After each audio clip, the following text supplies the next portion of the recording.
Bonjour Acts 21, on est en toute intimité ce matin, je pense qu'il y en a qui sont encore couchés ou pas loin. Alors, on continue la série, il y en a qui vont se joindre à nous durant la prochaine heure. Donc, on est dans la série Spiritualité renouvelée, une série qui se veut renouvelée, où est-ce qu'on développe une intimité avec Dieu, on voit des trucs, on voit des moyens pour parvenir à une intimité avec Dieu. Et dans le fond, c'est pas quelque chose qui... tu sais, des fois, dans le fond, à Acts 21, on parle souvent d'éléments qui sont plus conceptuels, des principes, des doctrines. Là, c'est une série qui, oui, d'une certaine façon, il y a des concepts importants, des vérités importantes à s'attribuer, à se prêcher, sauf qu'il y a également des trucs qu'on peut se donner de façon très pratique pour arriver à développer une spiritualité renouvelée, basée sur l'Évangile, sur Jésus, toujours de la même façon. Mon nom, c'est Philippe. Je suis vraiment content d'être avec vous. Je suis un des pasteurs ici à l'église Acts 21. C'est un plaisir de pouvoir à chaque semaine amener une portion de la parole de Dieu, de la Bible. Ici, on croit totalement et entièrement dans la Bible, que c'est une révélation de Dieu à l'être humain. Et on l'explore de toutes sortes de manières pour le rendre pratique, pour le rendre actuel, pour le rendre moderne. Donc, souvent, c'est d'explorer en profondeur ce que la Bible enseigne pour que, dans notre quotidien, ça puisse transformer nos vies. Et pourquoi je vous dis ça? C'est parce que ce matin, on va passer à travers, dans le fond, la thématique, c'est la Bible. Donc, la lecture de la Bible. Dans la série Spiritualité renouvelée, c'est une série qu'on adresse différents sujets. La semaine prochaine, on va voir la prière.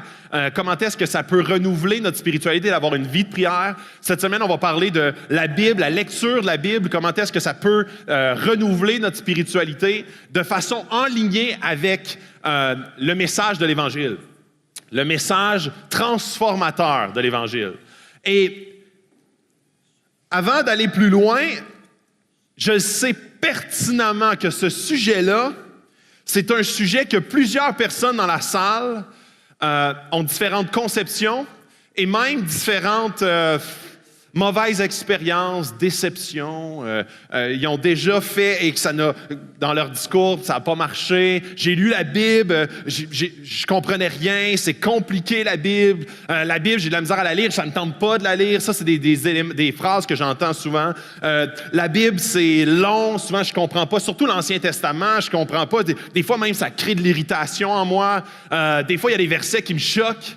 Et là, c'est là où est-ce que il faut qu'on parle de ce sujet-là parce que c'est un sujet tellement important, mais en même temps que très souvent dans la vie de plusieurs personnes ici même à Sherbrooke et à Magog, que je parle à la caméra, parce qu'il y a des gens qui reçoivent ce même message-là à Magog, et je les salue, et par Internet aussi. Donc, tout le monde sont touchés d'une certaine façon par ce sujet-là, soit d'une mauvaise manière, où est-ce que la Bible, pour eux, c'est une mauvaise nouvelle, dans le sens, lire la Bible, difficile. Venir à l'église, écouter quelqu'un qui parle, OK, ça, je suis capable. Même prier Dieu, surtout quand ça va mal, ça, je suis capable. Mais lire la Bible, ça me prend beaucoup d'énergie, ça me prend beaucoup de...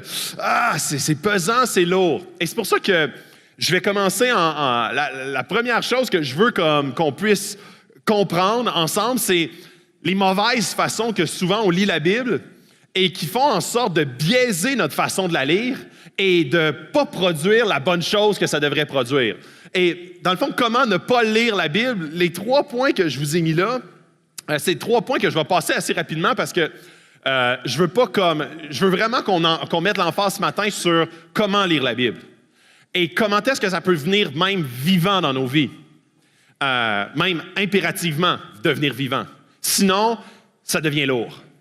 Et la première partie, aujourd'hui, le message va être divisé en 2 parties. La première partie va être vraiment comment lire la Bible ou pourquoi la Bible, c'est quelque chose de puissant. Et la deuxième partie du message, ça va être vraiment orienté vers des moyens pratiques. Et je veux pas, dans la deuxième partie, je veux pas rentrer dans voici comment tu dois faire, mais je veux vous donner quelques outils par lesquels ça peut faciliter votre lecture, ça peut même vous encourager, vous exhorter à lire la Bible de la bonne façon pour vous amener à une transformation, à des changements qui vont être en profondeur. Donc, comment ne pas lire la Bible comme un simple coffre à outils? Style, vous avez une difficulté, vous ouvrez la Bible un peu n'importe où, puis vous dites, OK, comment est-ce que je peux trouver la réponse à ce que je vis aujourd'hui? Et là, faites attention, parce que la Bible, oui, il y a plusieurs outils incroyablement intéressants. Il y a quelques semaines, je parlais de la famille, comment élever par rapport à la relation parent-enfant. Et comment est-ce que les enfants, dans la Bible, un des commandements, c'est « honore ton père et ta mère ». Et comme les parents sont appelés à ne pas irriter leurs enfants. Il y a plein de principes hyper intéressants dans la Bible. Sauf que si tu le prends seulement comme un coffre à outils, style, bon, aujourd'hui je vis ça, donc je vais prendre la Bible puis je vais essayer de répondre, je vais essayer de prendre une phrase textuelle puis l'appliquer, ça peut le faire, sauf que la Bible, de façon centrale, et la façon de lire la Bible, des fois, ça peut te conduire à être biaisé. Je vais vous donner un exemple. Et je l'ai peut-être déjà donné, mais je trouvais ça tellement évocateur. Supposons que tu vis une période de tristesse, une période de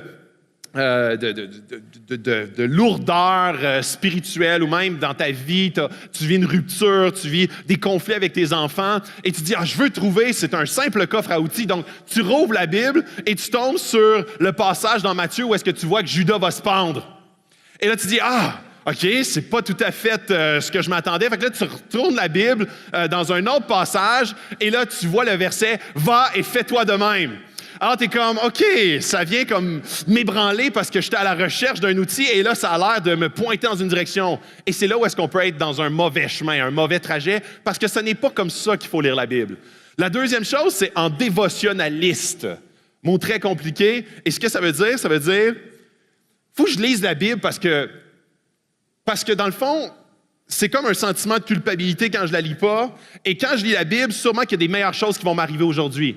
Oh là, ça fait 3-4 jours que j'ai pas lu la Bible. Il y a comme un nuage noir qui va s'abattre sur moi. Là, il faut que je relise la Bible pour me rebooster un peu, me mettre dans une meilleure position, puis que Dieu va être plus d'accord avec moi. Fait que c'est comme si tu le lis d'une manière complètement légaliste, mais non intéressée.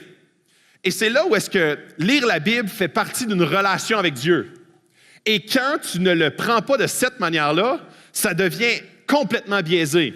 Si moi, avec ma femme, je disais, OK, là, j'ai l'impression qu'elle devient un peu plus bête avec moi parce que j'ai pas une discussion au souper, j'ai pas assez parlé au souper, puis là, je dis, OK, je vais parler avec toi aujourd'hui un peu plus, juste pour que j'aie l'impression que tu sois plus en accord avec moi ou pour que j'aie l'impression qu'on est plus proche.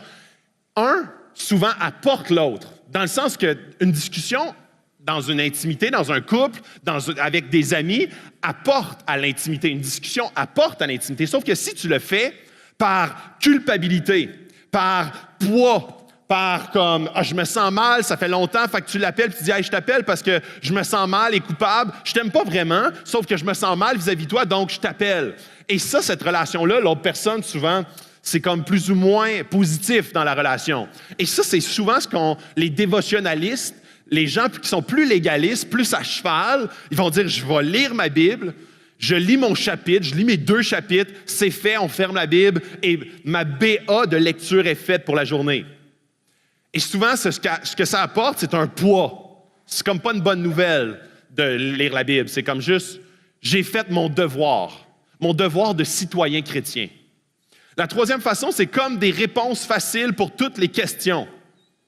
Oui, la Bible amène des réponses pour toutes sortes de questions. Mais parfois, il y a certaines zones grises. Il y a certains éléments que c'est davantage une proximité avec Dieu. C'est davantage l'Esprit qui va te révéler à travers la prière, à travers ta relation avec Dieu, de quoi faire dans quelle situation. Alors, c'est comme si tu veux le prendre comme un guide noir sur blanc, où toutes les questions de ta vie sont répondues, ça ne sera pas possible. Parce que la Bible, c'est pas juste un livre comme le Code civil. Dans telle circonstance, voici ce qu'on fait. Quand quelqu'un roule à 130 sur l'autoroute au lieu de 100, voici la contravention qu'on lui donne. Quand quelqu'un ne fait pas son stop, voici ce qu'on lui donne comme conséquence. Ça, c'est le Code civil. Il nous donne toutes sortes d'indices comme ça, le Code pénal, sur en telle circonstance, voici comment tu agis. Et si tu prends la Bible de la même façon, tu vas prendre la Bible d'une façon légaliste. Tu vas prendre la Bible, tu vas prendre les règlements, puis c'est là où est-ce que, dans l'Ancien Testament, le peuple d'Israël, il y avait des centaines de lois à respecter. Et je vais revenir sur ce point-là un peu plus tard. Mais aujourd'hui, puis je vais vous donner différents exemples de lois qui aujourd'hui ne s'appliquent plus, mais il y avait toutes sortes de lois extrêmement rigides pour le peuple d'Israël que le peuple devait suivre. Et si nous, on lit la Bible en disant que ces lois-là sont encore actives, on va falloir prendre tout le restant des lois. Et ce n'est pas le but de l'Ancien Testament avec ces lois-là de nous enseigner comment vivre notre vie actuelle. Le Nouveau Testament, il y a plusieurs principes, il y a plusieurs éléments ou règles, lois qui sont données d'une façon beaucoup plus actuelle, où est-ce que ces lois-là, on les applique d'une façon beaucoup plus au jour le jour, mais ça ne répond pas à tout ce qu'on peut vivre comme questionnement aujourd'hui. Et c'est là où est-ce que l'Ancien Testament, je veux pas parler de ça tout de suite. Pourquoi est-ce que l'Ancien Testament a été écrit? Je vais y répondre tantôt. J'ai un point seulement pour ça. Mais il faut vraiment comprendre et lire la Bible en entier, toujours pointant vers un seul et même objectif. La Bible au complet a été écrite en pointant vers Jésus-Christ. Jésus-Christ. Même l'Ancien Testament qui a été écrit plus de 1500 ans avant la venue de Jésus-Christ pointe à Jésus-Christ. Le Nouveau Testament parle continuellement de Jésus-Christ, tout le Nouveau Testament. Continuellement. Si on lit la Bible en mettant de côté cet élément-là, c'est sûr et certain que la Bible va devenir écrasante, pesante et une très mauvaise nouvelle pour quiconque. Ceci dit, je poursuis. Dwight Lyman Moody, un des fondateurs d'un gros collège qui étudie la Bible aux États-Unis, a dit « La Bible n'a pas été donnée pour notre information, mais pour notre transformation. Sur 100 personnes, un seul lira la Bible, les 99 autres liront les chrétiens. » Et c'est là où est-ce que la Bible, c'est notre fondement sur lequel on veut, ici à Actes 21, on lit la Bible, on l'explore, on la découvre ensemble pour que ça puisse s'appliquer dans nos vies, pour que ça puisse prendre racine dans nos vies, pour que ça puisse transformer nos vies, pour qu'après ça, on puisse refléter davantage le caractère de Dieu, parce que le caractère de Dieu, la personnalité de Dieu, ce qu'il est, ce qu'il fait, est imprégné dans cette parole-là. Donc, si tu dis, moi, je veux juste comme être avec des chrétiens, mais la Bible, j'ai peu d'intérêt, tu vas lire les chrétiens, mais tu ne liras pas la parole. Et ce qui arrive, c'est que les chrétiens, c'est des êtres humains. Et ils sont faillibles. Ça m'est arrivé ici sur le stage avec le micro de dire des choses qui, par la suite, je me suis rétracté en disant « j'avais mal interprété ». Parce que je suis un humain. Et tous les gens qui écrivent des choses sur la Bible sont des êtres humains. Et parfois, on comprend les choses de la Bible à la lumière de notre contexte actuel sans prendre en considération le contexte, les mots, les traductions. Ce qui fait en sorte que des fois, on comprend mal la Bible. Ce qui, des fois, nous amène dans un mauvais chemin parce qu'on prend une source seconde et non pas la source primaire qui est la Bible. Et c'est là où est-ce que, si on ne va pas au fondement même, qui est la Bible elle-même, dans une recherche profonde de ce que dit la Bible et non pas ce que les chrétiens pensent ou ont des fois mal compris, on veut être imprégné de la source primaire. Que ce soit moi, que ce soit vous, que ce soit n'importe qui, n'importe quel chrétien, la Bible doit être notre fondement primaire. Dans 1 Pierre 1, ça va être le passage que ce matin, je vais explorer davantage. Et c'est un passage que je trouve vraiment intéressant. On va l'explorer ensemble. Et ça nous apprend que la Bible, ce que c'est la Bible. Et il y a plus de 200... ce matin, là, je regardais tous les passages qui parlaient de comment est-ce que la Bible est puissante. Et il y avait plus de 200 passages qui parlaient de comment est-ce que la Bible, puis je vais vous en citer quelques-uns à la fin, mais comment est-ce que la Bible, ce n'est pas seulement un livre. Ce n'est pas un livre avec des bons concepts. Sinon, c'est sûr et certain que la Bible va nous écraser. Ce ne sera pas une bonne nouvelle pantoute. 1 Pierre 1, 10, 12. Les prophètes qui ont parlé de la grâce qui vous était réservée ont fait de ce salut l'objet de leur recherche et de leur investigation. Ils cherchaient à découvrir l'époque et les circonstances indiquées par l'Esprit de Christ qui était en eux, lorsqu'il attestait d'avance les souffrances du Messie et la gloire dont elles seraient suivies. Ça, il parle de tous ceux qui ont écrit la Bible. Ils étaient inspirés de l'Esprit et ils cherchaient à découvrir l'époque et les circonstances indiquées par l'Esprit de Christ qui étaient en eux lorsqu'il attestait d'avance les souffrances du Messie, Jésus, et la gloire dont elles seraient suivies. Il leur a été révélé que ce n'était pas pour eux-mêmes, mais pour vous qu'ils étaient au service de ce message. Les hommes qui vous ont prêché l'Évangile par le Saint-Esprit, envoyé du ciel, vous ont maintenant annoncé ce message dans lequel les anges eux-mêmes désirent plonger leur regard. Et le premier élément qui m'a frappé là-dedans, c'est le dernier. Que les anges eux-mêmes désirent plonger leur regard dans le message de l'Évangile, dans ce que la Bible enseigne. Et là, il faut attendre, il faut breaker ici. Là. OK? Les anges, c'est des petites bêtes qui ont été créés par Dieu, qui sont beaucoup plus vieux que vous et moi. OK? Sont créés depuis, je ne peux pas vous donner un nombre d'années, là, mais depuis très, très, très, très, très, très, très longtemps. OK? Ils ont vu tous les êtres humains passer sur la Terre. OK? Les anges sont certainement plus intelligents que vous et moi, même rassemblés ensemble. Et qu'eux autres, OK? Eux autres, eux-mêmes désirent plonger leur regard dans cette... Il est écrit... qui vous ont prêché l'Évangile par le Saint-Esprit. Le Saint-Esprit envoyé du ciel vous ont maintenant annoncé ce message dans lequel les anges eux-mêmes désirent plonger leur regard. Et plonger, c'est... La traduction originale de plonger, c'est une obsession. Tu sais que quand tu es comme obnubilé, tu es comme, je peux pas décrocher. Tu es comme, non, je peux pas. C'est obnubilant. Ça capte entièrement mon attention. Ça me fascine. Je ne peux décrocher mon regard. C'est ça que ça veut dire, plonger le regard. Et là, si la Bible était seulement un livre, peut-être le meilleur livre que vous avez lu dans votre vie, le meilleur, OK, le meilleur, le top, que ce soit un roman, un livre de principe, quoi que ce soit, le meilleur, OK, les plus motivés de la salle vont l'avoir peut-être lu 2, 3 ou des fois certains freaks 5, 6, OK?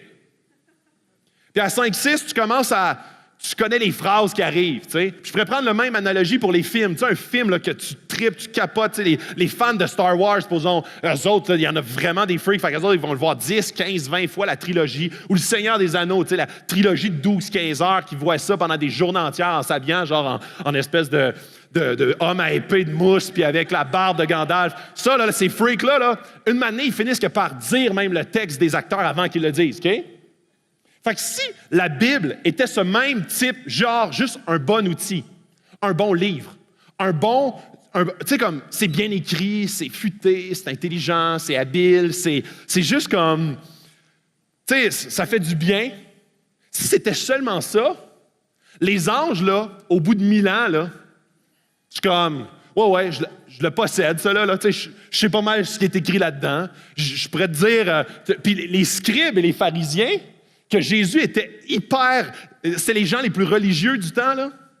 Et dans certaines écoles bibliques, comme quand tu terminais tes études de pharisianisme, il fallait que, puis ça, là, c'était vraiment les écoles, justement, là, les plus cotées, les plus top, il fallait que tu puisses citer une entièreté de l'Ancien Testament par cœur. Et pourtant, OK, fait que là, les anges qui plongent leur regard, des anges qui, eux, là, sont vraiment plus intelligents que vous et moi, des gens qui connaissent très bien la Bible, qui connaissent bien le message, des pharisiens qui connaissent par cœur l'Ancien Testament, et les anges désirent plonger le regard continuellement, sont omnubilés fascinés par le message de l'Évangile. Les pharisiens qui connaissent par cœur l'Ancien Testament, mais pourtant, Jésus était extrêmement sévère avec eux. Il leur disait, vous êtes des, je l'ai dit souvent, mais vous êtes des sépulcres blanchis, ou est-ce que vous êtes tous beaux de l'extérieur, mais à l'intérieur, c'est en pourriture? Donc, ce que ça veut dire, c'est qu'un chrétien pourrait connaître par cœur la Bible entière et pourtant être totalement déconnecté et loin de Dieu lui-même. Alors, c'est là où est-ce que quand je vous parle de comment mal lire la Bible, c'est en dévotionnaliste. Je lis la Bible, je l'apprends même par cœur, mais ça ne prend aucune racine transformationnelle dans votre vie parce que pour vous, c'est juste un bon livre. C'est juste un bon livre, bien écrit, avec des bons concepts dedans. Et si c'est ça, ça devient non transformationnel. Et ça écrase. C'est pour ça que les gens qui vont dire, supposons, moi, j'aime vraiment, j'ai de la misère à, je crois pas vraiment en Dieu, je crois pas, Jésus, je pense qu'il a existé, je trouve que c'était un grand leader, je trouve qu'il y avait des bons concepts, des bonnes paroles, donc j'aime ces valeurs qu'il promouvoit. Puis ça, je veux dire, quand on prend la Bible de cette manière-là, la Bible devient une mauvaise nouvelle. Devient une mauvaise nouvelle parce que quand on lit vraiment ce que Jésus enseigne, c'est pas encourageant.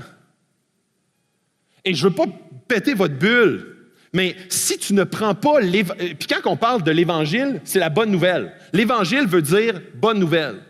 La bonne nouvelle, c'est pas les bonnes valeurs qui sont véhiculées dans la Bible. Parce que il y a Jésus, une année, il dit, je suis pas venu pour unir, mais pour diviser. Parce que quand des fois, dans une famille, puis peut-être que vous l'avez déjà expérimenté, mais quand toi, tu deviens chrétien, quand quelqu'un dans ta famille devient chrétien, souvent les gens sont comme « Ah, pourquoi tu crois à Dieu et au travail? Pourquoi est-ce que des fois on a honte de parler de Dieu, de Jésus, qu'on croit en Jésus? » C'est parce que souvent c'est très mal perçu et reçu. C'est associé à toutes sortes de blessures, parfois qu'eux autres mêmes ont vécu, ou parfois ils l'associent à des choses extrêmement négatives, à des gens religieux mais qui de l'intérieur sont pourris. Et là, c'est là où est-ce que des fois on est très honte d'exposer qu'on est chrétien. Et Jésus a dit toutes sortes de choses extrêmement radicales. Quand Jésus a dit, il y a plusieurs qui vont me dire, « Seigneur, Seigneur, nous avons prophétisé en ton nom, nous avons guéri des gens en ton nom, nous avons fait plein de belles choses en ton nom. » Et je pourrais rajouter, on a même lu la Bible entièrement en ton nom. Puis Jésus dit, « Je ne te connais pas. Je te connais pas. » Parce que la base même de l'Évangile, la base même du message central de la Bible en entier, puis je tiens à préciser, en entier, pas juste comme les bouts qui parlent de Jésus, mais la Bible en entier a été écrite pour parler de Jésus-Christ et comment ce message-là vient transformer nos vies d'une manière active et actuelle. Et si ce n'est pas ça le message de la Bible, c'est une très mauvaise nouvelle. C'est un livre on va lire ça et on va dire, hey, c'est écrasant, c'est pesant. Il y a plein de principes que je ne suis pas capable d'observer. Je vais me sentir oppressé par toutes les fois où est-ce que je fais fausse route, toutes les fois où est-ce que je pêche, toutes les fois où est-ce que je ne suis pas dans la bonne track, ça va devenir pesant parce que je lis la Bible, puis là, je suis comme, moi, je ne réussis pas, et la Bible me dit de faire ça, donc je ne suis pas un bon chrétien, je ne suis pas digne, et là, je vais pas vouloir être proche de Dieu. Parce que je suis comme, hey, plus que je lis la Bible et plus que je me sens oppressé, je me sens carrément une merde. Et là, c'est comme si ça devient décourageant. Mais le message central de la Bible, le message vraiment là, comme que tout le reste tourne autour, c'est la venue de Jésus. Et comment est-ce que nous autres, en tant qu'êtres humains, on est incapables d'avoir accès à Dieu. Mais par Jésus et par son esprit qui travaille en nous, là, on peut y avoir accès. Fait que oui, c'est vrai qu'on est indigne de Dieu, mais par Jésus, on est digne maintenant. Et c'est ça la bonne nouvelle de la Bible. Et si on ne lit pas la Bible toujours en étant focusé vers cette direction-là, on va lire la Bible d'une façon écrasante, ou est-ce que ça va nous amener carrément ailleurs, même souvent à ne plus vouloir lire la Bible. Ça va être trop pesant. Dans Jacques 1, 23, il dit « En effet, si quelqu'un écoute la parole et ne la met pas en pratique, il ressemble à un homme qui regarde son visage dans un miroir et qui, après s'être observé, s'en va et oublie aussitôt comment il était. » Si tu lis la Bible OK? Si quelqu'un écoute la parole et ne la met pas en pratique, si tu lis la Bible, et là, je vais aller plus loin par rapport à comment la mettre en pratique, parce que si tu dis, je lis la Bible et je m'auto-flagelle pour la mettre en pratique, ça va devenir écrasant, ça va devenir légaliste comme comportement, et tu risques de vraiment façonner ton extérieur en essayant de projeter une image autosuffisante et qui réussit à mener une vie chrétienne, mais ton intérieur va être complètement contaminé. Ton intérieur ne sera pas transformé par une puissance divine. Tu vas tenter de transformer ton intérieur par ta puissance humaine, ce qui risque une manière d'être carrément épuisant et écrasant. Alors, Gandhi, OK? Il dit ceci, lui. Il dit, vous les chrétiens, regardez un document, la Bible, contenant assez de dynamite pour faire sauter toute la civilisation en morceaux, tourner le monde à l'envers et apporter la paix à une planète déchirée par la guerre et la haine. Mais vous la traitez comme si elle n'était rien de plus qu'un morceau de littérature pertinente. Et ça, c'est souvent le cœur du problème. Pourquoi la Bible ne prend pas son autorité qu'elle devrait dans nos vies? Premièrement, on doit comprendre ce que l'Évangile est dans la Bible. Les hommes qui vous ont prêché l'Évangile par le Saint-Esprit, puis je l'ai déjà abordé, fait que je ne passerai pas beaucoup de temps là-dessus. L'Évangile, c'est littéralement comment est-ce que le message de Jésus, la venue de Jésus, change tout et complètement notre existence. La bonne nouvelle, dans ce temps-là, il n'y avait pas les médias sociaux, hein? Et quand quelqu'un avait une bonne nouvelle, il engageait un messager pour aller dans les villes. Fait qu'au lieu de faire un post sur Facebook pour l'annoncer à tout le monde, tu engageais un messager pour aller dans les villes et dire « Évangile! Évangile! Évangile! » Ça voulait dire bonne nouvelle, OK? Fait qu'il criait ça. « Évangile! Madame telle est enceinte! » Wouh! OK? Fait qu'au lieu de faire un post sur Facebook, c'était ça que tu faisais. Tu engageais un messager pour poster à ta place. Ça coûtait un peu plus cher, c'est sûr, mais c'était la façon de faire. OK? Alors, c'était rare qu'un messager arrivait avec un message banal. Évangile, tu payais quelqu'un pour aller déclarer un évangile, une bonne nouvelle. Alors, tu voulais que ça soit une grande nouvelle. Alors, tu ne payais pas un messager pour dire « Évangile, évangile, évangile, les impôts et la TPS vont augmenter d'1%. Merci, puis tu t'en vas chez vous. » C'était souvent une bonne nouvelle qui était grandiose. Un changement de roi, un changement de régime, une libération, une guerre gagnée, etc. C'était pour ça qu'on engageait des messagers, des personnes qui allaient proclamer l'Évangile. Alors, quand l'Évangile, on utilise ce terme-là, l'Évangile, la bonne nouvelle de la Bible, qui est enseignée dans toute la Bible, c'est l'Évangile de la venue de Jésus pour être en mesure de rétablir la relation entre l'être humain et Dieu. Sans la venue de Jésus sur la terre, l'être humain ne pourrait avoir une relation avec Dieu. Sans la venue de Jésus sur la terre, l'être humain serait perdu dans une éternité, séparé loin de Dieu.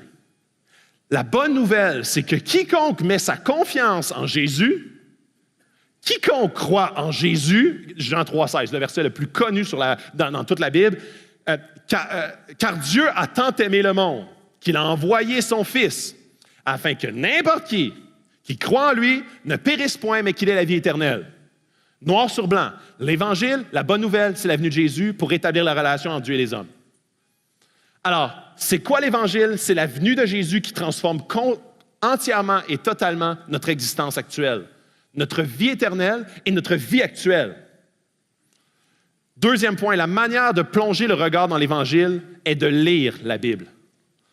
Les prophètes qui ont parlé de la grâce qui vous était réservée ont fait de ce salut l'objet de leur recherche et de leur investigation.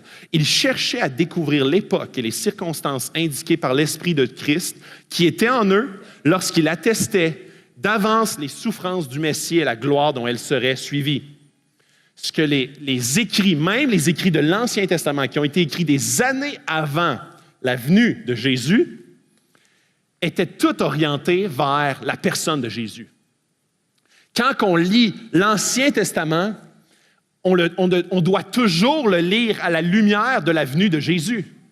Sinon, on lit l'Ancien Testament d'une manière où est-ce que c'est un bon livre, ou des fois, certains livres, un très mauvais livre. Je ne sais pas s'il y en a qui ont déjà lu Lévitique. Lévitique, c'est un livre, un des 5 premiers livres de la Bible. Je ne sais pas s'il est en 4e position, en tout cas, il était au début, là. Mais je me souviens quand j'ai lu ce livre-là, et je lisais ce livre-là en essayant de trouver des bons principes. Et là, j'étais comme, c'est complètement plate. Parce que j'essayais de trouver quelque chose de rafraîchissant, comme un coffre à outils. Comme au début, ne pas lire la Bible, je lisais le livre de Lévitique comme ça. Alors, j'étais comme... Parce que ça enseigne comment est-ce que tous les rituels, qu'est-ce qui était un sacrifice acceptable, qu'est-ce qui ne l'était pas, comment disposer le tabernacle, comment faire tous les rituels, comment est-ce que toutes les lois qui étaient enseignées au peuple d'Israël, comment est-ce qu'ils devaient faire et ne pas faire. Et là, ça devenait lourd.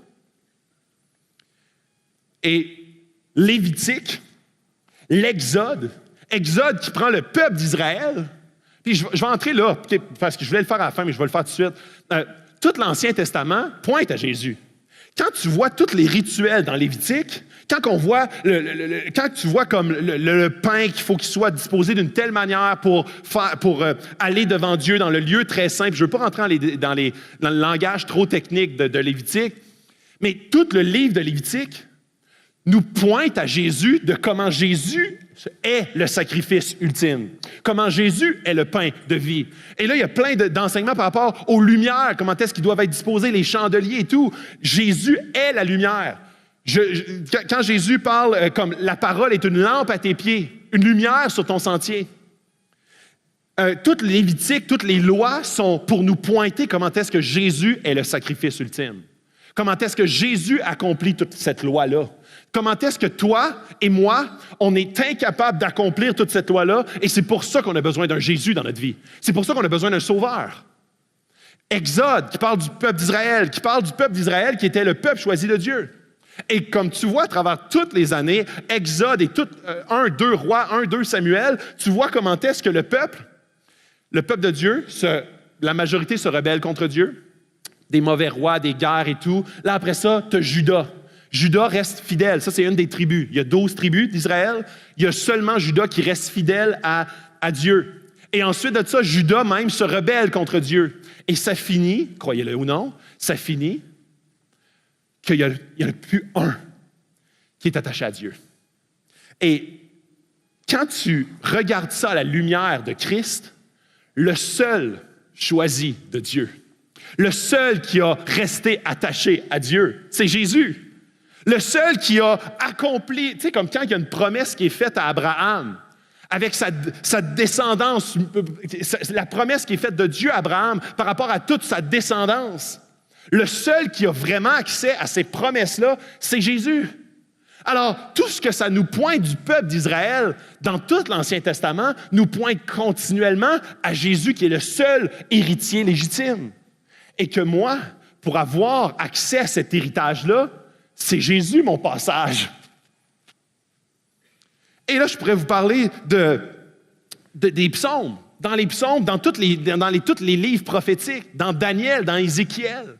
On parle dans Isaïe, écrit 500 ans avant la venue de Jésus, on parle d'un sauveur qui serait crucifié, qui serait blessé, qui serait tué pour nos péchés.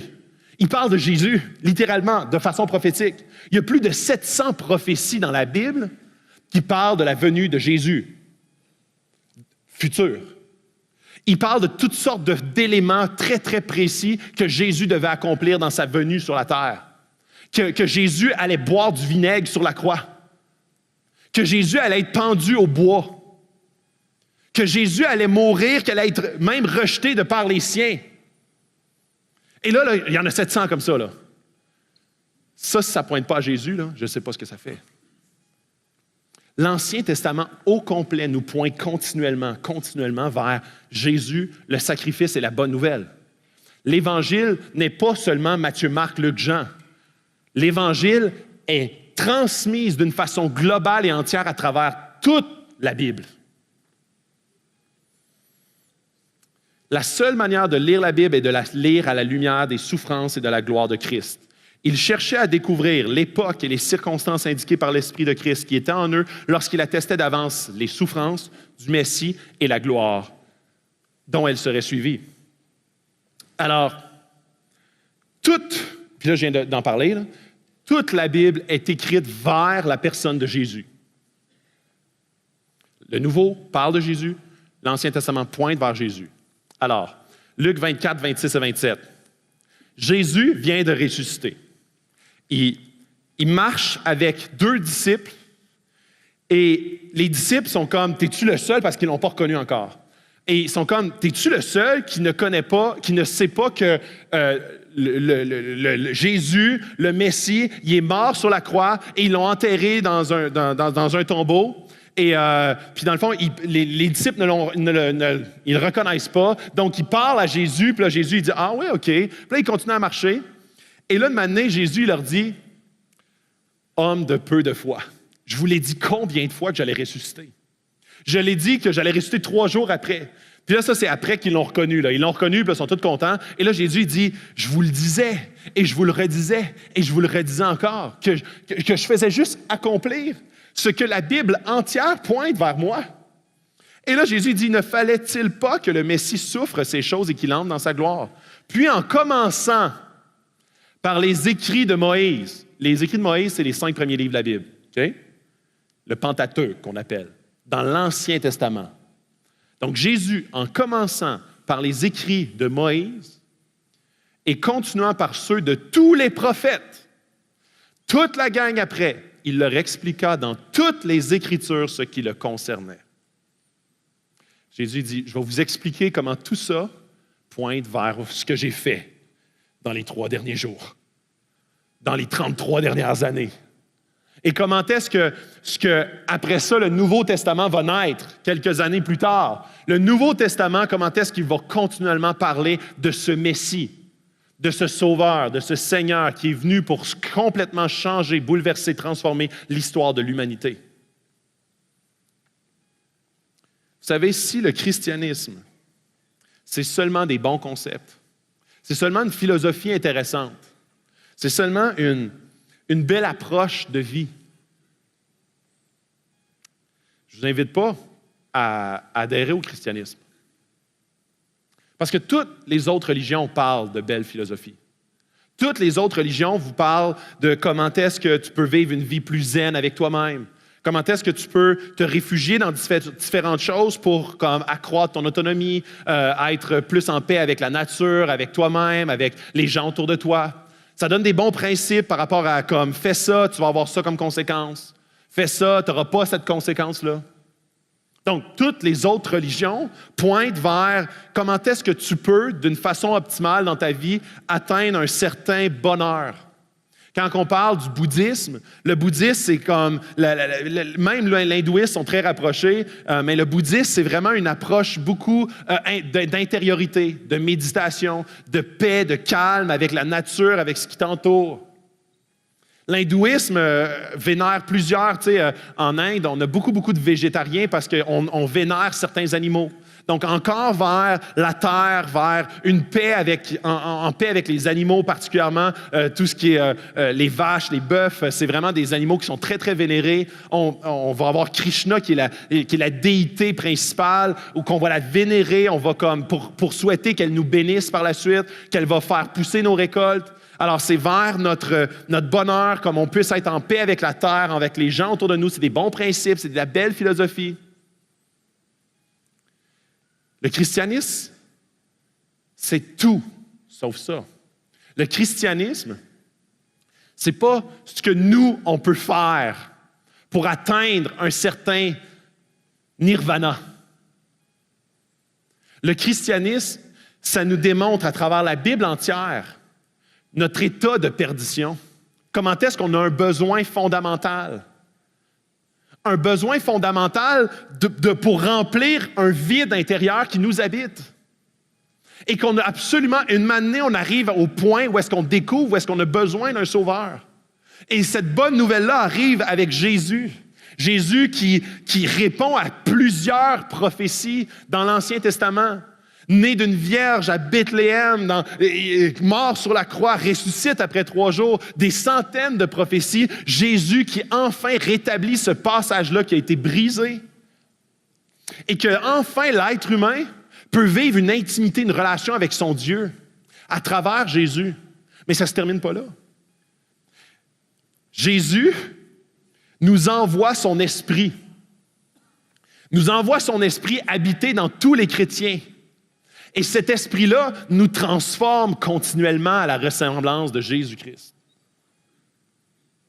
Et ça nous amène à avoir de l'amour pour les gens. Supposons qu'on était quelqu'un de colérique, à être plus patient parce qu'on est imprégné des fruits de l'esprit qui travaillent et nous transforment progressivement à l'image de Christ, qui est notre Sauveur et Seigneur. Et de plus en plus qu'on recherche la face de Dieu, plus en plus qu'on a une intimité avec lui, et plus que l'Esprit nous pointe aux endroits précis dans notre vie où est-ce que ces endroits-là n'appartiennent pas à Christ.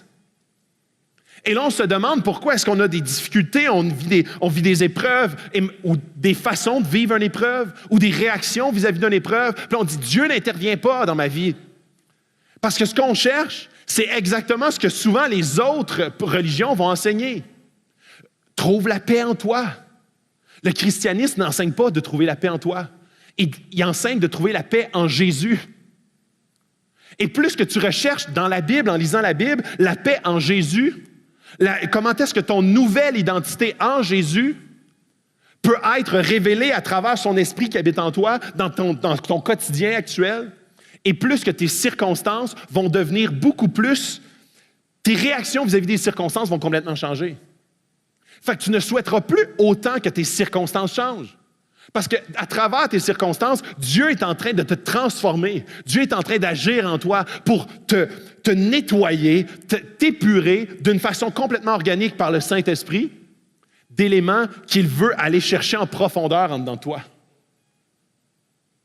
Des fois, on dit à Dieu, enlève-moi cette souffrance-là. Et Dieu est comme, non, cette souffrance-là te permet de plus en plus expérimenter à mon soutien, à mon amour, au fait que je suis là à côté de toi. Et c'est ça que je veux que tu expérimentes. Je veux pas que tu expérimentes que tu n'aies pas de souffrance dans ta vie. Parce que puis ça arrive assez régulièrement, moins qu'on a de souffrance et plus qu'on devient autosuffisant vis-à-vis de Dieu. Et c'est vraiment spécial parce que le 3/4 des gens, souvent, qui recherchent Dieu en début de parcours, le font dans des moments de souffrance. Parce que là, ils sont comme, OK, la médecine ne peut plus rien, la science ne peut plus rien, tout ce que l'être humain ne peut plus rien, donc là, je vais me tourner vers Dieu. Et des fois, Dieu provoque justement la souffrance pour qu'on puisse se tourner vers lui. Parce que lui, ce qu'il veut le plus, c'est avoir une relation intime avec chacun de ses enfants, à travers Jésus. Et là, je vais tomber dans la deuxième partie assez rapidement. Vous allez voir, c'est vraiment des trucs très précis pour qu'on puisse se pencher dans la Bible, qu'on puisse lire la Bible d'un regard renouvelé. Ça fait peut-être 30 ans que tu es chrétien. 10, 5, 2 jours, 0 jours. Tu n'es peut-être pas chrétien. Tu te dis, j'ai aucun intérêt dans la Bible. Et là, pour tout cet éventail de gens-là, ce que j'aimerais qu'on puisse expérimenter ensemble, c'est un regard renouvelé sur la parole de Dieu. À la lumière de ce qu'on vient de voir, comment est-ce que la bonne nouvelle, c'est pas une nouvelle qui est morte, c'est une nouvelle qui est vivante, transformatrice, qui change les vies, que même les anges se plongent le regard puis ils ne se tannent pas, puis sont comme, c'est comme un kaléidoscope. Un kaléidoscope, je ne sais pas, quand vous étiez jeune, là, vous regardez dans une espèce de télescope puis vous tourniez ça, puis ça faisait comme plein de lumière buzzée, là, vous vous en souvenez, ça? L'Évangile, c'est ça. Des fois, tu lis un verset, puis 10 ans après, tu le relis, puis tu fais « Wow! Wow! » Ça vient bang! Direct là. C'est comme, ça fait 30 fois que je le lis, puis aujourd'hui, il prend vie pour moi. L'Esprit me parle à travers ce verset-là. Il vient me conduire à la repentance d'un certain élément que je vis là et qu'avant, jamais j'avais vu. L'Évangile, c'est exactement ça. C'est pour ça que les anges sont comme « C'est quoi cette affaire-là? Je veux de plus. Je suis omnubilé, je ne peux pas m'en détacher le regard. » Alors, pour pouvoir lire la Bible, on doit absolument.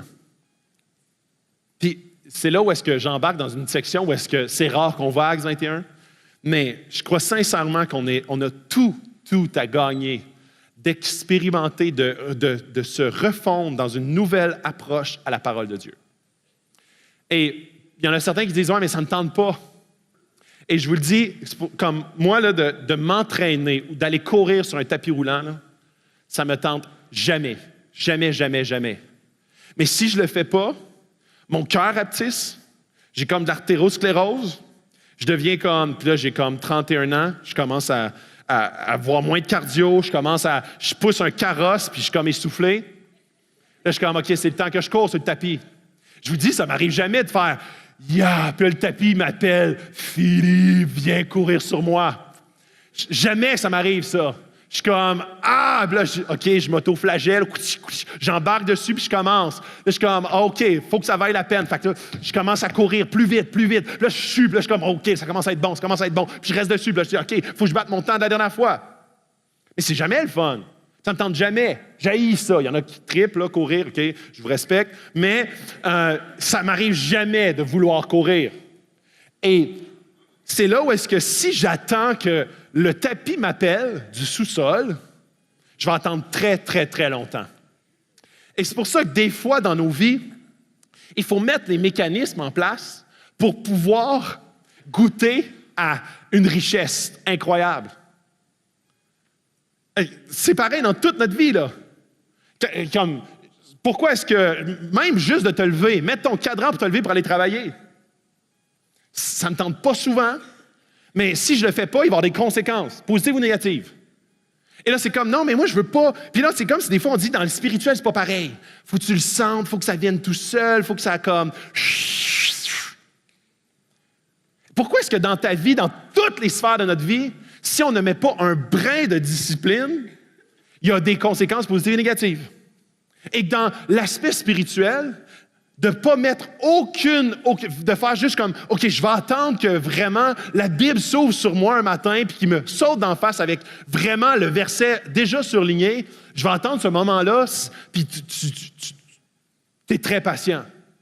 Puis on souhaite avoir les mêmes conséquences, positives ou négatives, que dans la vie courante.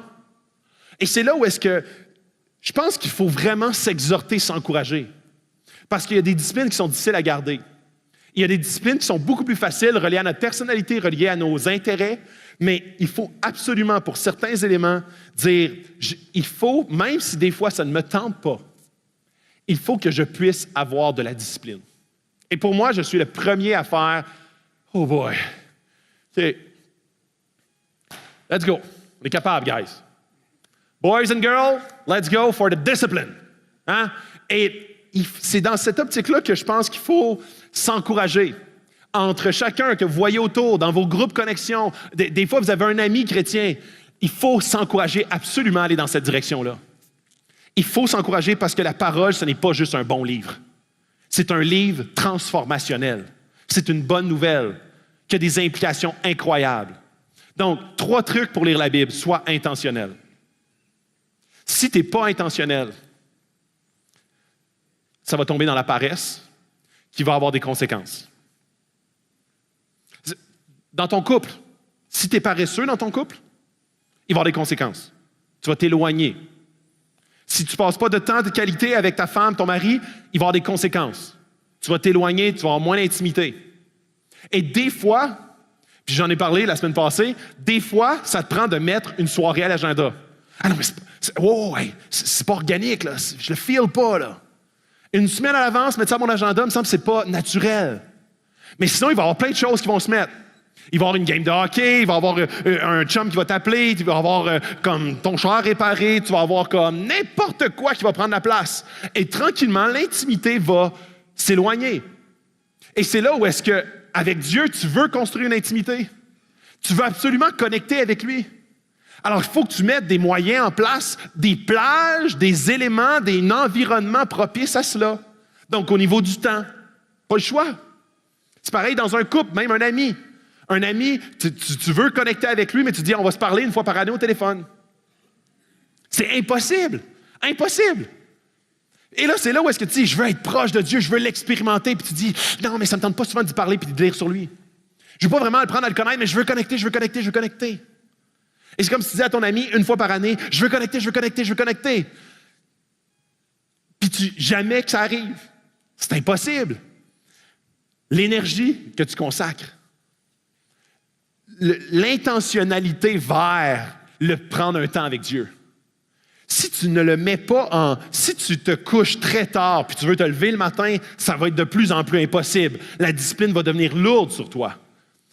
La soif, de cultiver la soif. Je vous ai dit la semaine passée comment est-ce qu'il y avait des éléments souvent dans nos vies qui tuent la soif ou tuent le fait que tu as faim, que tu as le goût de connecter avec Dieu. Il y a des éléments, des fois c'est des éléments, même moi, là, il y a un élément que je me suis dit, OK, tant que je ne passe pas un temps avec Dieu, je ne me connecte pas sur Internet. Les courriels commencent à fuser, là, je commence à y répondre, puis je commence déjà dans ma journée de travail, puis là, je suis comme, ma journée est partie, puis là, j'essaie de m'arrêter pour Dieu, mais mes pensées sont déjà parties dans la journée. Fait que moi, c'est devenu comme, OK, j'ai pas le droit d'aller là si je passe pas un temps avec Dieu. Je priorise ça avant. Parce que sinon, c'est impossible. Je deviens comme, mon focus est complètement ailleurs. Ça, c'est le dernier point, le focus. Moi, je sais que souvent, dans mes temps de prière, j'étais comme, je priais, puis là, j'avais des idées qui me passaient. Puis là, je partais dans un brainstorming tout seul, là, à penser à d'autres choses. À cette heure, je m'écris ça sur un papier, c'est fini. Je le mets à côté. Et là, je reviens dans le focus vers Dieu. Parce que sinon, je deviens comme totalement déconnecté. Le troisième point, c'est sois créatif. Sois créatif. Utilise des moyens. Puis il y en a plein des moyens. Je vous ai mis YouVersion. Ceux qui sont des amateurs de cellulaires, de tablettes, c'est une application fantastique où est-ce que tu peux avoir des plans de lecture. Tu vis de la dépression. Il y a des plans de lecture sur la dépression. Tu vis une période de quoi que ce soit, de rupture amoureuse, de problèmes de couple. Il y a des lectures, des plans de lecture orientés vers ça. Tu vis même des problèmes d'identité. Il y a des plans de lecture orientés vers ça. Tout ça sur YouVersion. Top Bible, qui est comme un site Internet où est-ce que tu peux lire la Bible dans toutes les versions possibles. Tu peux même l'écouter dans 2 ou 3 versions de façon audio. Des podcasts. Tu fais beaucoup de route, tu écoutes la Bible à travers des podcasts. Tu te dis, moi, j'aime pas ça lire, ou je sais pas, moi, j'ai de la misère à lire. Des podcasts, ça rentre dans tes oreilles. Plan de lecture, les plans de lecture pour t'orienter, pour te motiver, pour dire, OK, je veux réussir à... Puis un plan de lecture, ça ne veut pas dire de lire beaucoup la Bible. Quand je dis beaucoup, ça ne veut pas dire 8 chapitres. Moi, maintenant, j'ai beaucoup diminué le nombre de versets que je lis. Parce que quand je lisais beaucoup, ça faisait en sorte que j'avais de la misère à ressortir les éléments clés. Maintenant, je lis 10 ou 15 versets maximum. Puis je veux que Dieu me parle à travers ces versets-là. Sinon, ça devient un livre intéressant. Un livre pertinent. Sois ouvert. Ouvert dans le sens ouvert au Saint-Esprit. Quand tu rouvres la Bible, tu veux que l'Esprit te parle. C'est un livre vivant. C'est pas un livre mort. Tu veux que Dieu te parle, tu veux qu'il se révèle à toi d'une manière complètement nouvelle. Complètement... Jamais Dieu m'a révélé ça sur des profondeurs qui m'habitent, des péchés qui m'habitent, même des mensonges qui m'habitent. Et il me les pointe d'une façon ici et maintenant dans sa parole ce matin. Et c'est ça l'ouverture. Tu veux te focusser sur l'Esprit qui va te parler à travers sa parole, la révélation de Dieu aux hommes. Les 4 étapes, je les dis rapidement. Focus. Premièrement, de prendre un temps pour focusser sur Dieu avant d'ouvrir la Bible. Lis-la. 2, 3, 4 fois le même passage. Tu ne veux pas le lire comme un roman d'un bout à l'autre. Tu veux qu'il t'imprègne. Tu veux comme retirer les éléments comment est-ce que ça pointe à Jésus. Tu veux méditer sur ce passage-là. Tu veux pas juste comme lire pour lire. Tu veux souvent il y a 1 ou 2 vérités que tu veux qui captent ton cœur, qui viennent faire un travail. Réponds à ce que tu lis. Adore Dieu pour ce que tu découvres de lui. Confesse les péchés qui te pointent dans ta vie. Remercie-le pour son caractère que tu vois, pour sa personnalité, pour le sacrifice de Jésus qui vient complètement transformer ton avenir. Demande-lui. Souvent, on fait juste demander. On ne prend pas le temps d'adorer, de confesser, de vraiment venir devant lui pour dire « Dieu, je veux que tu me transformes, moi, premièrement. Mon temps avec toi, ce n'est pas juste pour moi, égocentriquement. Je veux avoir un temps avec toi pour être imprégné de toi. » Et vous avez sur les tables des signets qui sont en long comme ça. Et c'est exactement cette diapo-là. Fait que vous avez même un outil. Puis je veux le passer, je veux que ça, vous allez mettre ça dans vos Bibles. Ou sinon, sur votre cellulaire, si vous lisez la Bible sur votre cellulaire. Et ça, c'est vraiment un moyen pour que vous puissiez lire la Bible à la lumière de Jésus. et non pas la lire comme un simple outil banal, comme un simple livre intéressant. Donc, le premier point, qui est Dieu, qu'est-ce qu'il fait, qui je suis, qu'est-ce que je fais avec ça?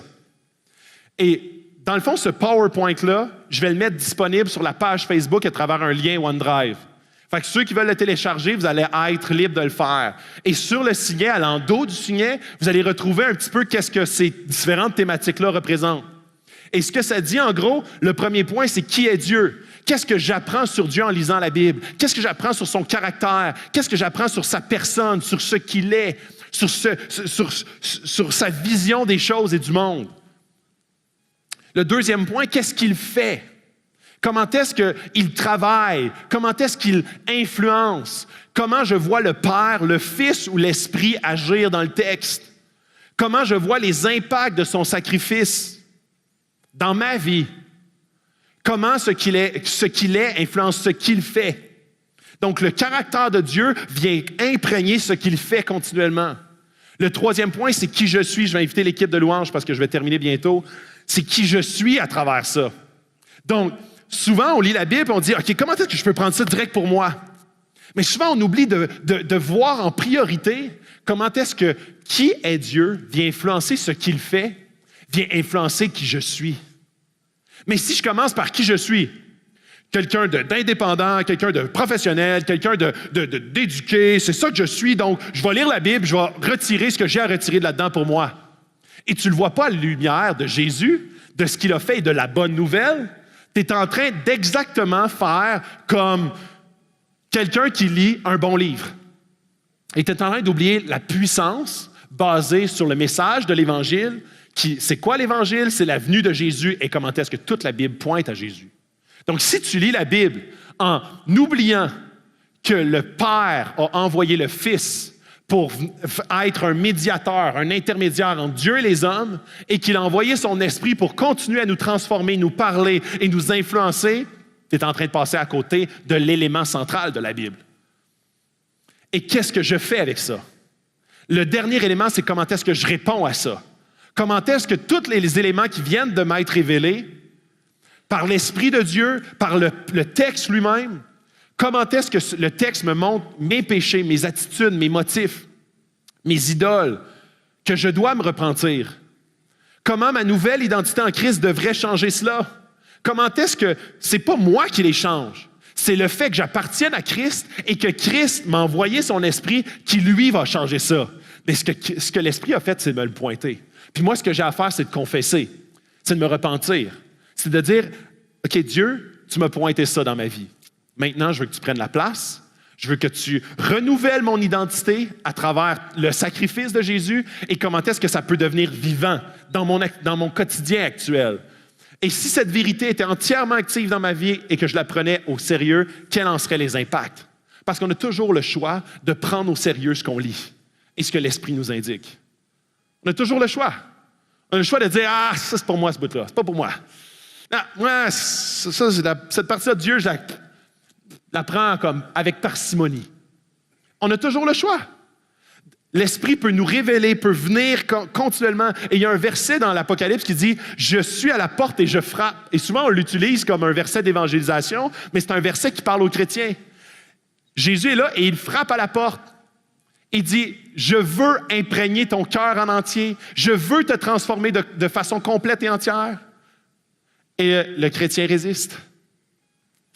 Et je ne sais pas si l'équipe de louange a compris, mais vous pouvez venir. Je me sens seul. Je me sens seul. Et là, je vous ai mis quelques passages. Et puis je dis, il y en a des centaines. Et je lisais ça, c'était des perles. C'était comme, wow! 1 Thessaloniciens 2,13. C'est pourquoi nous disons sans cesse à Dieu toute notre reconnaissance de ce que, en recevant la parole de Dieu, que nous avons fait entendre, vous l'avez accueilli non comme la parole des hommes, non pas comme un bon livre, mais comme ce qu'elle est vraiment, la parole de Dieu agissant en vous qui croyez. C'est puissant. Jérémie 15,16, écrit des centaines d'années avant Jésus.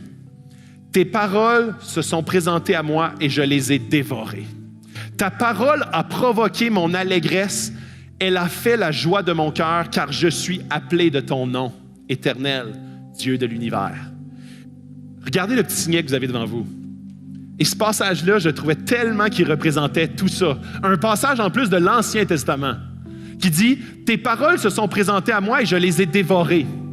Je les ai lues, je me suis imprégné, je les ai comme captées, je les ai comme ouvertes, mais pas juste pour les lire, mais pour qu'elles prennent racine en moi. Ta parole a provoqué mon allégresse, mon bonheur. Elle a fait la joie de mon cœur, car je suis appelé par ton nom. » Le bonheur qui est produit en moi, c'est pas parce que je trouve que ça me fait du bien. Ah, c'est beau ces paroles-là, c'est un beau poème. C'est bon pour l'âme, comme des petits bonbons, mais pas de manière profonde. C'est pas ça. La joie et l'allégresse qui est produite en moi, c'est parce que mon identité est transformée par la venue de Jésus lui-même. C'est que maintenant, je suis plus juste quelqu'un qui fait juste lire la Bible et dire « Je vais prendre des bonnes paroles là-dedans, qui fait mon affaire. » Donc, la vraie autorité dans ma vie, c'est moi. Et je prends la Bible et je dis « Ça fait mon affaire. Ça, plus ou moins. » Et un des premiers éléments pour lire la Bible de façon transformationnelle, il faut absolument que tu aies la foi. La foi que la Bible a autorité même sur toi. Et tu dis « Dieu, je crois que tu as l'autorité ultime. » Et que ta parole, c'est une révélation de toi aux hommes. Et quand je la lis, je veux pas que moi, je l'analyse comme « OK, non, c'est moi l'autorité, donc ça, plus ou moins. » Avec mon éducation, la façon que mes parents m'ont élevé, ce bout-là, moi, ça griche. Donc ça, je vais décider volontairement que ce bout-là de ton autorité, je l'accepte pas. Et ce que ça fait en sorte, c'est que Dieu essaie de transformer une partie de toi et tu dis « Non, je ferme ma porte. » Et que Jésus est là et je frappe. Si tu entends ma voix, ouvre la porte et je mangerai avec toi. Je vais connecter avec toi. Je vais te transformer. Je vais t'amener à la ressemblance de qui je suis. Parce que tu as une nouvelle identité. Tu as une nouvelle identité, tu es mon enfant. Tu es mon enfant et mon enfant, je l'aime. Et je veux l'amener à une plénitude entière, interne. Je veux pas qu'il se contente d'être déconnecté de qui je suis. Et je veux surtout pas qu'il soit écrasé par le poids de dire « Je suis totalement indigne de lui et je veux essayer de me rendre digne. Donc, je vais faire beaucoup d'efforts. » Et plus que tu t'embarques dans cette roue-là, indépendamment de la nouvelle identité de Jésus, et plus que ça devient oppressant et que la Bible t'écrase. Parce que si tu ne prends pas en considération la bonne nouvelle, celle de Jésus, la Bible devient une mauvaise nouvelle pour toi. Et je vous ai mis quelques autres passages sur les centaines que j'aurais pu vous mettre, qui parlent de comment est-ce que la parole de Dieu est quelque chose qui est transformationnel. Et cette série-là, c'est une série qu'on veut enligner vers une spiritualité renouvelée. Une spiritualité qui n'est pas basée sur nos efforts de transformation, mais certainement nos efforts d'intimité. Et c'est là où est-ce qu'on a un impact. On peut avoir un impact sur l'intimité qu'on veut avoir avec Dieu. Ça, c'est indéniable. Et ce que je veux qu'on s'encourage ensemble, ce que je veux qu'on se pousse et s'exhorte dans une direction, c'est qu'on puisse s'encourager vers une intimité toujours renouvelée avec notre Créateur, avec notre Dieu, avec notre Sauveur, avec Jésus lui-même, pour que ça vienne influencer nos vies actuelles. Et